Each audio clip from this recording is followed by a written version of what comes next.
you say the Tories don't have a manifesto. I sort of got this theory that Labour could actually fight the election without a manifesto, as just kind of like a high status move, and say we don't even need this. It's been that bad. We don't even need this. We've tried having a plan. Look what happens. Yeah, we'll beat you without a plan. I'm hoping to see a lot of risky Sunak.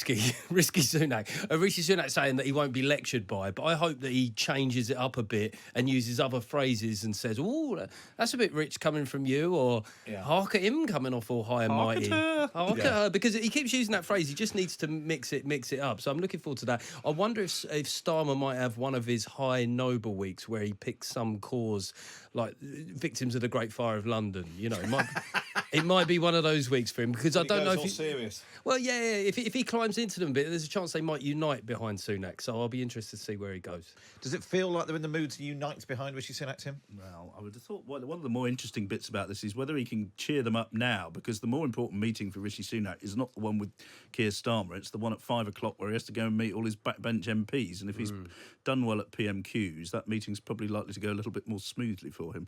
So I imagine there'll be some fruity rhetoric to get all that noise behind him. How serious is the threat to him? Because we keep being told something changed last week. But the truth is, there's a lot of people who should have realised they were probably going to lose previously, woke up to that fact. But recognising that they're heading for a loss based on the polls doesn't necessarily mean, so therefore we need to change the leader.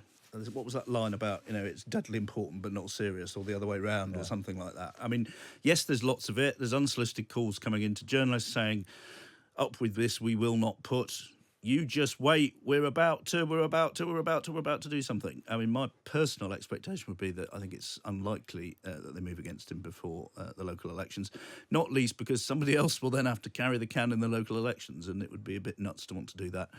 You'd want to pin that on an outgoing Prime Minister if he is outgoing. But call me a cynic, but I've been doing this for 23 years now, and I've had a lot of calls with Tory MPs over the years who are about to defenestrate their leader, and we all have to acknowledge that they do get round to it eventually, but it doesn't. It tends not to come in the first, second or third wave of the threats, and I'd say we're in about wave 2 at the moment. Mr. Speaker, violent prisoners released early because the Tories wrecked the criminal justice system. 3,500 small boat arrivals already this year because the Tories lost control of the borders. The NHS struggling to see people because the Tories broke it. Millions paying more on their mortgages. A budget that hit pensioners. A £46 billion hole in his sums. Why is the Prime Minister so scared to call an election? Well, Mr. Speaker, as I said in January, my working assumption is that the election will be in the second half of the year. But I must say, I thought that out of everybody, he'd actually be the most grateful, Mr. Speaker, because he's now actually got time to come up with a plan for Britain. We're all looking forward to finally seeing it. Was that it? Was that his response? I mean, he seems in a better mood, Rishi. He's got the inflation news. I'd imagine he must have just wept a bit because there's been several successive weeks where nothing's gone right. But I suppose it was a slightly scattergun question from Starmer, and then sort of saying that you should be grateful. It's one of those where it's clippable, isn't it? But I suppose the very slight implication of his response, Tim, is that you've got time to come up with a plan for Britain because you're going to be the next Prime Minister. Yes. Well, yes, but their attack will be, these guys. We've got a plan and they haven't. No one will really need to know what their plan is. It's the idea that you have one that's most important. I mean, Labour have been building up for this election attack for some time. I mean, Starmer and Starmer's team have been convinced that the Prime Minister is going to call an election in May. Those of us speaking to people in Number 10 have been trying to tell them this is nonsense since the end of December. But last week they were teeing it up. They sent out a message to all of their campaigners saying the government's going to announce an election on Monday, and they just wanted to make it look like Sunak had bottled it. Now, Sunak did have a wobble last week about whether or not to do it, but the plan has always been towards the end of the year, and they're just trying to sort of... Labour is probably more prepared for an election than Tories at the moment. Tories don't have a manifesto. They only began meetings about it last week. So, this is sort of... I would expect more of this. It was interesting at the start, though, wasn't it? He did, we always say he doesn't pull everything together. He's almost pulling it all together in question one. That felt the last bit. Yeah, that was number 6. That was what was odd about it. You say the Tories don't have a manifesto. I sort of got this theory that Labour could actually fight the election without a manifesto, as just kind of like a high status move, and say we don't even need this. It's been that bad. We don't even need this. We've tried having a plan. Look what happens. Yeah, we'll beat you without a plan. Just one little note. Annalise Dodd sitting over Starmer's left shoulder. No Angela Rayner, who does generally look unimpressed with everything that Starmer says. Although Annalise Dodd is not exactly a smile fest herself, but that was notable too. Well done for spotting Annalise Dodd. Extra points. Extra points for that. Maybe she's off. Maybe Angela Rayner's off reading the Michael Ashcroft book about her. Studying the small one of our houses, one of her mortgages. Yes, very good. Right, let's go back to the House of Commons. This is question 2 for Keir Starmer. We're ready. Just call it. Just call it. But Mr. Speaker, he talks a plan. Let's just take his Rwanda policy. When they first announced this gimmick, they claimed it would settle tens of thousands of people. The Home Office then whittled it down to a mere 300. 4 times that number have already arrived this month, and the backlog stands at 130,000. Can the Prime Minister see any flaw in his plan to deport less than 1% of that backlog? Mr. Speaker, since I became Prime Minister, the number of small boat crossings are actually down by over a third, Mr. Speaker.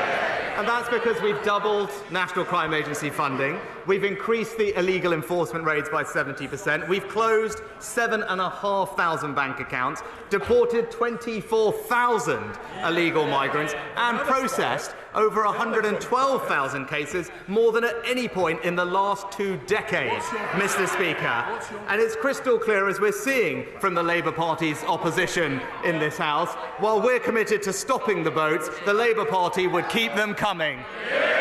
It was interesting. If Starmer has got a comic instinct in him, he said we've closed 7,500 bank accounts. He'd go, well, those are probably businesses that have had to shut down. Yeah. But I suspect he won't do that. But there was a slightly strange moment when he stood up, when he said, "Oh, we're ready. Oh, we're ready." There was a little hint of Ed Miliband. Just a hint of Zippy again. It's me doing an impression of Matt Ford doing an impression of Josh Widdicombe, I think. But it was just a touch of Ed Miliband toffee nuts. Remember? Yeah. I'm tough enough. We're ready. Don't worry about that. Oh, we are ready. just call it. Rishi Sunak there once again demonstrating that his record on illegal migration would be much better if he abandoned the Rwanda idea. Yeah, possibly. I mean, I think the significance of the Rwanda thing, if they get anywhere with it, if they can start showing planes taking off, even if they've only got 5 people on board, you can sort of say, well, this was a goal and we went and obtained it, and the other lot didn't want to bother, and it acts as it acts as a deterrent and all the rest of it.